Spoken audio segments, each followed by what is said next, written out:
Hey guys, welcome to Quinian's Budget Crafts. So my buddy Roto sent me something. I know what's in here. I just wanted to do an unboxing, so I haven't opened it yet. So let's see what's in here.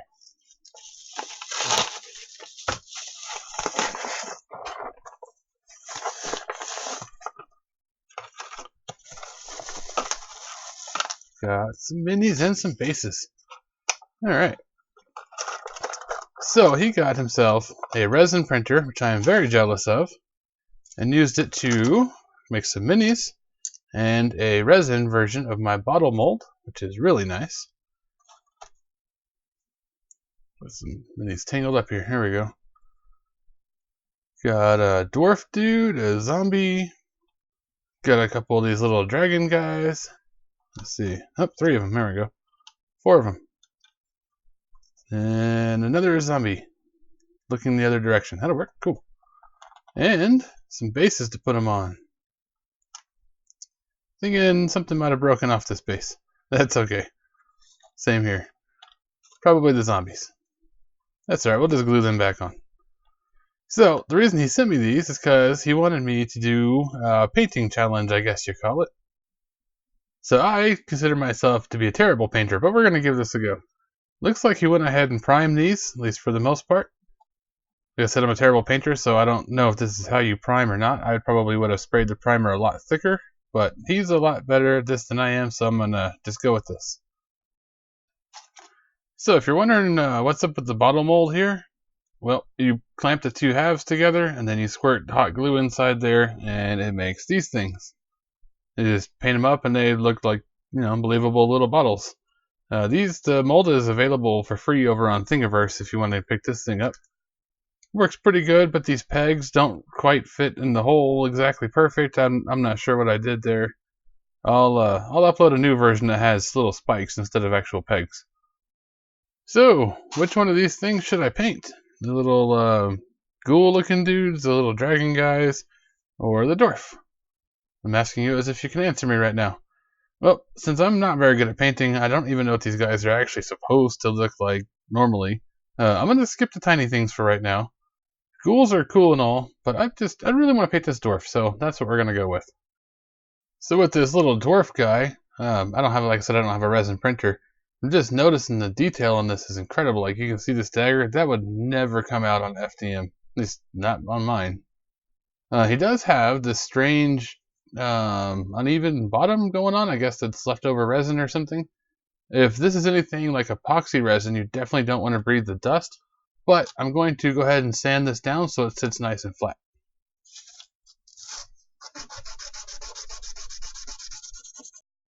That seems like it sits pretty flat now. I need to go wash the stuff off my hands. Okay, I've got my mini and my little mini holder thing here. I've learned from experience painting things before that it's easiest to paint the stuff that it's hardest to paint without going outside the lines first, if that makes any sense. So I'll go ahead and start out with this skin. I'm going to use Sun-Kissed Peach, which is really bright actually, but I'm going to cover it with this flesh shade colorant stuff, so that'll darken it down.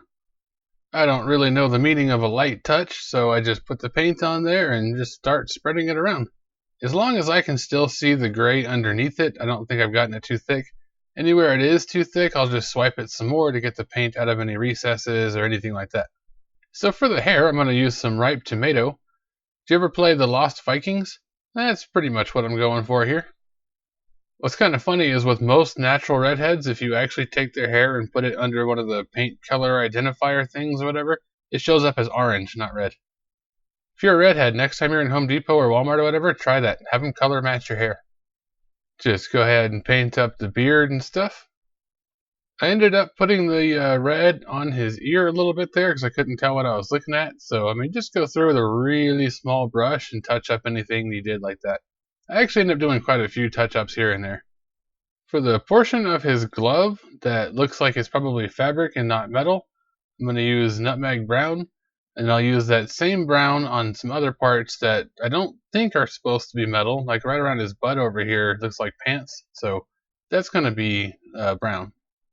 And then just follow the recess between his armor and his pants around the front, keeping the brown going around. If you notice it's a little too thin somewhere, you can always put down some more, but it's probably better to put down a little bit first, and once it dries, or is partially dry, if it's still thin, then put more. Probably don't want to put a whole bunch down at once. For his belt and some of the wood pieces and whatnot, I'm going to use the brown paint marker because it's a different color brown. So you notice the stuff is pooling up here. That's actually not a problem. So just put some on there and then use your fine tip brush to spread that puddle around. Once you've run out of puddle or moved to a new area, just put some more on there with the marker and spread it around with the paintbrush. Use some of that brown for the sheath and the handle of his dagger he's got going on back here. Gotta twist it and turn it all kinds of ways to get it on the back side of the handle. I'm not sure if you'll ever see that, but I guarantee you if you've got that one spot that's still gray or whatever, you will notice that later. It'll stand out like a sore thumb. Figured this same brown would look pretty good on the wood for the shaft of his hammer here. Being a little bit less careful with this one, at least around the base where it's touching the bottom and then up by the top of the hammerhead. I mean, the base and the hammerhead are going to get repainted anyway, so it's alright to go ahead and color outside the lines there. Just be kind of careful near his glove. For his eyes, I'm going to use this Folk Art Titanium White. I'm not sure if it's just my bottle or what the deal is, but the paint here is really, really thick, almost like a paste, which is really good for fine details like this because you don't have to worry about it running off anywhere. To get the tip of that brush into a nice little needle point, just wet it and twirl it. Put a bit of black in the mouth. Went outside the lines there, that's alright. That's another one of those small touch-ups I get later. A little bit of black for the pupils. And then some red inside his mouth while the black paint is still wet, so it'll kind of mix. I don't want any striking contrasting colors. That way it's dark with a red tone. And I realized why his face looks so weird. It's because he doesn't have any eyebrows. So go ahead and get your orange, red, whatever you used back out and give him some eyebrows. This particular model happens to have a really distinct brow ridge, so that makes this pretty easy. It is amazing how important eyebrows are. If you don't believe me, look up celebrities without eyebrows. That is hilarious. So I'm going to use the gold marker on the cod piece here, and then use the brush to spread that out. And also do the accents on his dagger and some gold, maybe some silver. You can also just get some of the paint from the marker right off the front of the marker there. See, it's got like a little bubble in it. You can just use that to dip your paintbrush in and, paint that way. And pretty much a whole bunch of the same method. Smear it on with the marker, spread it out with the paintbrush. Doing all of his armor this way. The boots, the leg pieces, the back portion of his glove that's actually metal, the head of the hammer, all that stuff gets the silver. If you are using these markers, do be kind of careful because it does bleed. So, just, put some down and then spread it out. You can always put more later.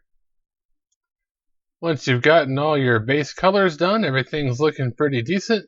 Now it's time to bust out what Roto calls talent in a bottle. And man, he's not wrong.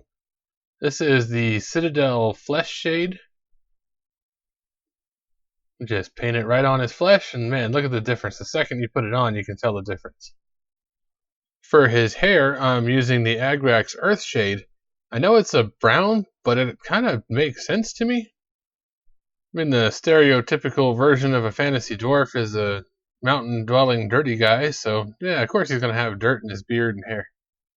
And then finally, some of this unpronounceable word oil. This is like a fancy black wash, basically. I'm going to use this on all of the armor bits to age them a bit. Pretty much, you're going to put it on every single spot of the hammer, and then all of his silver armor, all that good stuff. Pretty much anywhere there's a recess that you want to have kind of black or shadowed, then put this on there.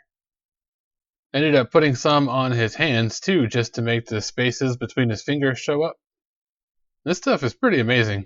It's really expensive, but for only using it on minis and stuff, I think it's worth it. I would definitely not use this on terrain. That would get really expensive really fast. I also went in and painted that little knob on the side of his hammer red so it looks like it's jeweled or something. But once you're done with all that kind of stuff and all your washes and whatnot are dry, let's do something about this base. Put down a little Mod Podge and spread it out with your glue brush, and put whatever kind of basing materials you like. The one here that looks mostly black is dollar store sand stuff. It's the black gritty stuff. And then sand from the hardware store. It's like the little kids play sand. That stuff on the right is like a tan grit. I don't remember where I got that from, but it's pretty good. And the rocks there, those are fish tank rocks. So get your glue spread out, being careful not to get it on the mini itself, and then just start sprinkling on your dirt textures. You can put a little bit more glue on there, wipe it off of the very edge of your base, and then put the more dirt until you got it all built up how you want. Once you've got it built up as much as you like, then go ahead and take 50-50 Mod Podge and water, and then just coat the whole thing so it's nice and covered. Don't forget to wipe off the edge. Then, if you want to use some grass, you can use the little tufts like this from Army Painter. I've mentioned it before, but the adhesive backing of these isn't very adhesive, so just put a little drop of super glue on there and stick it right on down. I'm not sure if I'd really consider these tufts to be cost effective either, but again, it's one of those things, if you're only using them for minis periodically, you're probably fine. Or if you want to go to the cheaper route, you can grab one of these 50-cent, $1, whatever they cost, chip brushes, and then tear the metal piece off, leaving you this block with the little tufts of paintbrush bristles on there. Then you can rip those bristles off, and then use those as grass. It's the same thing, just go ahead and trim up whatever length you want, and then put some super glue on the bottom and stick it right on. So there you go. It's a little different from my normal thing, but that's how I do minis. If you wanted to see me do the rest of these, let me know and I'll do one of them. Otherwise, I'll just paint them myself on my spare time. Oh, and here's some bonus footage. I decided I wanted to put a rock on there too. I totally forgot to do that. But my cat had other ideas. If you want some of those fish tank rocks on yours, it's the same thing. A little super glue and stick it right down wherever you want it. Of course, if you want to support the channel, you can do so over on Patreon or a one-time donation on Ko-fi. We've got the website with the affiliate links to stuff I like to use, like the paint markers I used here. And I have the Etsy store where I have my line of rollers. Don't forget to like, share, comment, subscribe, all that stuff, because as soon as we get 1,000 subs, I will be giving away a box with at least 15 items, starting out with the prototype prints of those rollers. If I don't have 15 prototypes, that means I'm filling the rest of the box with completed rollers. So share the video, get the 1,000 subs, and we'll give some stuff away. But as always, thank you for watching, everybody. I'll catch you on the next one.